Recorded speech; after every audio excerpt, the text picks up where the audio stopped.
Selamat malam Ibu Riansyah dan teman-teman.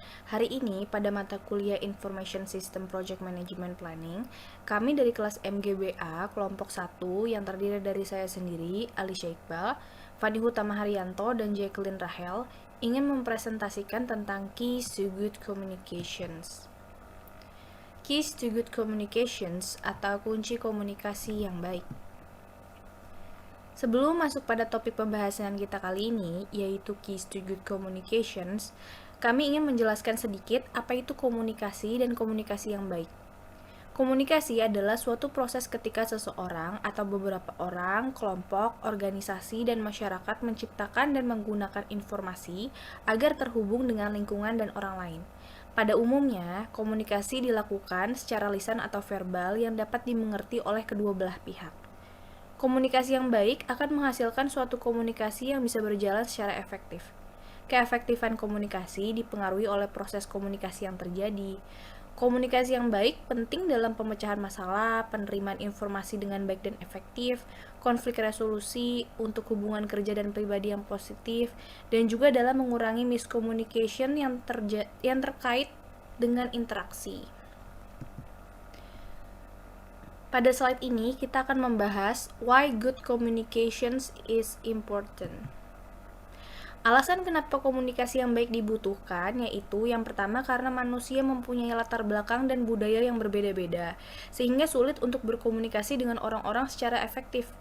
Yang kedua, komunikasi yang baik sangat penting untuk keberhasilan dan kesuksesan dalam manajemen proyek. Yang ketiga, tidak semua orang terkoordinasi dan terinformasi tentang informasi proyek terbaru.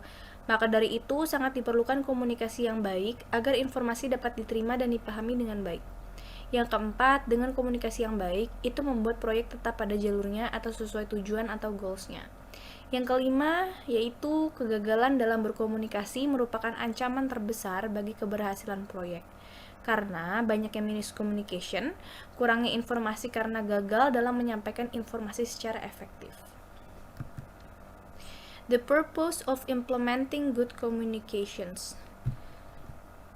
Dengan mengimplementasikan komunikasi yang baik, itu bertujuan untuk membantu organisasi atau perusahaan untuk, yaitu meningkatkan komunikasi proyek, terutama untuk program yang terdiri dari banyak proyek. Selain itu juga untuk memastikan bahwa kunci pelaporan informasi, yaitu proyek, dapat disampaikan dengan benar dan secara efektif. Untuk dapat memastikan bahwa informasi penting mencapai orang yang tepat pada waktu yang tepat agar informasi sesuai dan berguna. Yang terakhir yaitu untuk memastikan pembuatan, pengumpulan, penyebaran, penyimpanan, dan pembuangan informasi proyek yang tepat dan pada waktu yang tepat. Project Communications Management. Manajemen komunikasi proyek atau Project Communications Management memiliki 3 proses utama, yaitu pada tahap pertama namanya planning. Proses yang dilakukan di sini ialah merencanakan manajemen komunikasi. Pada tahap ini juga menentukan seperti kebutuhan informasi dan komunikasi untuk para stakeholders atau para pemangku kepentingan, seperti siapa yang membutuhkan informasi apa yang dibutuhkan, kapan membutuhkannya, bagaimana informasi akan diberikan kepada mereka, dan lain sebagainya. Pada proses ini, output yang dihasilkan ialah rencana manajemen komunikasi pembaruan dokumen proyek. Pada tahap kedua yaitu adalah executing. Proses yang dilakukan di sini ialah mengelola komunikasi. Proses yang dilakukan ialah mengelola komunikasi seperti misalnya pembuatan, pendistribusian, penyimpanan, pengambilan, dan pembuangan komunikasi proyek berdasarkan rencana manajemen komunikasi. Output yang dihasilkan pada tahap ini adalah komunikasi proyek, pembaruan dokumen proyek, pembaruan rencana manajemen proyek, dan pembaruan aset proses organisasi. Pada tahap terakhir yaitu tahap ketiga yaitu adalah monitoring dan controlling. Pada tahap ini adalah prosesnya mengontrol komunikasi, seperti misalnya memantau dan mengendalikan komunikasi proyek untuk memastikan bahwa kebutuhan komunikasi pemangku kepentingan terpenuhi. Output yang dihasilkan pada tahap terakhir ini ialah informasi kinerja kerja, permintaan perubahan, pembaruan dokumen proyek, dan yang terakhir adalah pembaruan aset proses organisasi. Selanjutnya kita masuk pada topik inti, yaitu keys to good communications. Keys to good communications atau kunci komunikasi yang baik ialah yang pertama, focusing on group and individual communication needs.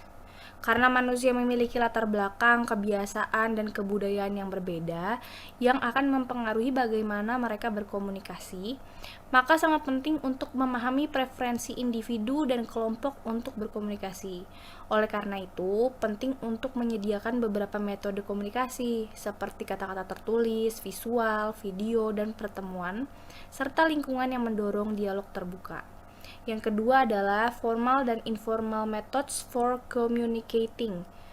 Selain berkomunikasi secara formal maupun informal, selain itu lebih baik melakukan percakapan dua arah tentang suatu proyek daripada membaca laporan terperinci, email, atau halaman web untuk mencoba menemukan informasi terkait. Karena sangat penting untuk memperhatikan lebih dari sekedar kata-kata. Namun seperti nada suara, bahasa tubuh, dan intonasi seseorang mengungkapkan banyak hal. Berkomunikasi mencakup banyak dimensi berbeda seperti menulis, berbicara, dan mendengarkan, dan personal proyek perlu menggunakan semua dimensi ini dalam rutinitas harian mereka. Menggunakan diskusi secara informal juga penting untuk mengenal orang-orang yang mengerjakan proyek mereka dan mengembangkan hubungan saling percaya. Komunikasi formal secara lisan juga membantu membangun hubungan yang lebih kuat di antara personel proyek dan pemangku kepentingan proyek. Yang ketiga adalah distributing important information in an effective and timely manner. Penting untuk menyertakan informasi teknis terperinci yang mempengaruhi fitur kinerja penting dari produk atau layanan yang dikembangkan dalam sebuah proyek. Bahkan lebih penting untuk mendokumentasikan setiap perubahan dalam spesifikasi teknis yang mungkin mempengaruhi kinerja produk. Sehingga dalam menyampaikan informasi yang penting, banyak cara yang efektif dan dalam waktu yang singkat. Misalnya dapat disampaikan dengan cepat melalui teks, melalui situs web, email, pesan teks, dan lainnya. Namun, karena sedikit sulit untuk dapat mengerti arti informasi dalam bentuk teks ini, komunikasi lisan melalui pertemuan dan pembicaraan informal sangat membantu membawa informasi penting dan seringkali membutuhkan banyak koordinasi, sehingga sebaiknya mengadakan rapat singkat dan sering. Yang keempat adalah setting the stage for communicating bad news.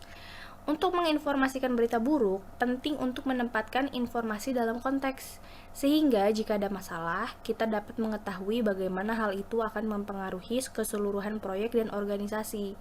Sebelum menginformasikan berita buruk, perlu juga untuk dievaluasi terlebih dahulu, seperti dampak situasinya, merekomendasikan langkah-langkah yang harus diambil untuk mengurangi masalah, mempertimbangkan alternatif, dan membuat rekomendasi.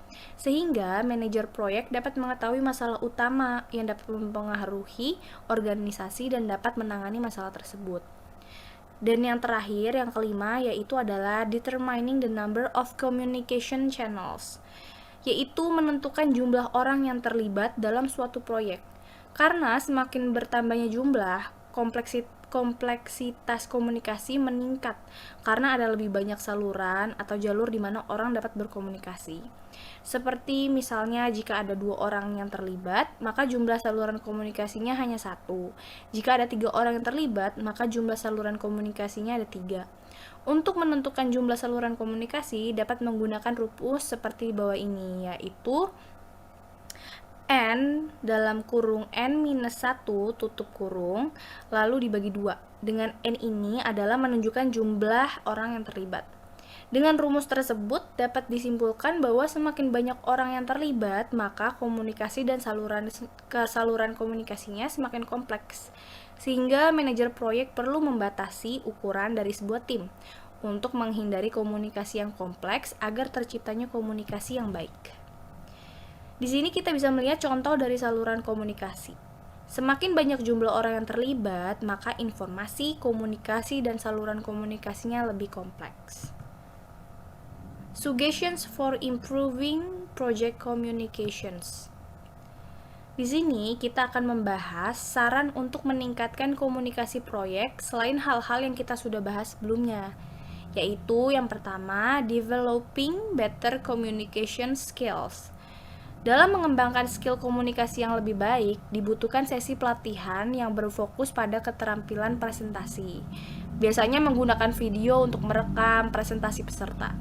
Ketika organisasi menjadi lebih global, mereka menyadari bahwa mereka juga harus berinvestasi dalam cara meningkatkan komunikasi secara efektif dengan orang-orang dari berbagai negara dan budaya. Komunikasi dapat ditingkatkan dengan perencanaan, dukungan, dan kepemimpinan yang tepat dari manajer puncak. Yang kedua adalah running effective meetings. Meeting yang dijalankan dengan baik dapat menjadi sarana untuk mendorong pembangunan tim dan memperkuat harapan, peran, hubungan, dan komitmen terhadap proyek. Sedangkan meeting yang dijalankan dengan buruk dapat memiliki efek yang merugikan pada suatu proyek. Maka dari itu, manajemen puncak perlu menetapkan harapan yang tinggi dan dapat memimpin dengan memberikan contoh yang baik dan tegas. Selain itu juga, selain organisasi mendapatkan pelatihan keterampilan secara teknis, organisasi perlu untuk melakukan pelatihan komunikasi. Selain itu, untuk menjalankan meeting yang efektif juga organisasi perlu untuk mengalokasikan waktu dalam jadwal proyek untuk persiapan draft laporan penting dan presentasi, juga untuk memasukkan feedback pada draft. Komunikasi juga dapat ditingkatkan dengan perencanaan, dukungan, pengelolaan, dan kepemimpinan yang tepat dari atas. Yang ketiga adalah using email, instant messaging, texting, Kanban boards, and collaborative tools effectively. Manajer proyek perlu melakukan cara agar membantu pemangku kepentingan proyek untuk menggunakan email, pesan instan, SMS, dan alat lainnya secara efektif dan tidak membuang waktu dengan komunikasi yang buruk atau tidak jelas. Agar informasi yang ingin disampaikan dapat diterima secara jelas dalam waktu singkat dan efektif, juga memastikan agar semua orang di dalam tim juga dapat mempelajarinya. Karena dengan menggunakan alat ini secara bersama-sama, komunikasi seringkali lebih produktif dan sangat menghemat waktu. Yang terakhir, yang keempat, yaitu adalah using templates for project communications. Untuk mempermudah mempersiapkan komunikasi proyek, manajer proyek perlu memberikan contoh dan template untuk komunikasi proyek umum, seperti misalnya deskripsi proyek, piagam proyek, laporan kinerja bulanan, dan log masalah. Dokumentasi yang baik dari proyek sebelumnya dapat menjadi sumber contoh yang cukup. Sampel dan template laporan tertulis dan lisan sangat membantu bagi orang-orang yang belum pernah menulis dokumen proyek atau memberikan presentasi proyek. Selain cara-cara di atas tadi, kita dapat menggunakan software untuk membantu dan mempermudah untuk berkomunikasi. Karena banyak organisasi menemukan betapa berharganya software manajemen proyek dalam mengkomunikasikan informasi proyek di seluruh organisasi. Dengan begitu, software manajemen proyek dapat memberikan pandangan informasi yang berbeda untuk membantu memenuhi berbagai kebutuhan komunikasi. Dengan teknologi memberitahu anggota tentang penugasan tugas terbaru atau updates, dan anggota dapat mengembalikan informasi status dan memberitahu anggota kelompok kerja lain tentang perubahan jadwal atau parameter proyek lainnya. Jadi menggunakan software ini alasannya agar mudah mengkomunikasikan informasi proyek di seluruh organisasi secara cepat, terorganisir, dan efektif. Ya, ini salah satu contohnya adalah Microsoft Office Enterprise Project Management atau EPM, atau produk serupanya juga menyediakan alat-alat seperti di bawah ini untuk meningkatkan komunikasi, yaitu seperti portfolio management. Dengan memberikan tampilan program dan proyek yang terpusat dan terkonsolidasi, pengguna dapat mengevaluasi dan memprioritaskan aktivitas di seluruh organisasi. Fitur ini memungkinkan untuk memaksimalkan produktivitas, meminimalkan biaya, dan menjaga aktivitas tetap selaras dengan tujuan strategisnya. Yang kedua, resource management. Memaksimalkan sumber daya manusia untuk meminimalkan biaya proyek. Fitur ini memungkinkan pengguna untuk memaksimalkan penggunaan sumber daya di seluruh organisasi untuk membantu merencanakan dan mengelola tenaga kerja secara efektif. Yang ketiga adalah project collaboration. Kolaborasi proyek memungkinkan organisasi untuk berbagi pengetahuan dengan segera dan konsisten. Ini digunakan untuk meningkatkan komunikasi dan pengambilan keputusan seperti menghilangkan redundansi dan memanfaatkan praktik terbaik untuk manajemen proyek. Berikut adalah sumber-sumber yang kami dapatkan dan kami gunakan untuk tugas presentasi ini. Sekian presentasi dari tim 1. Terima kasih.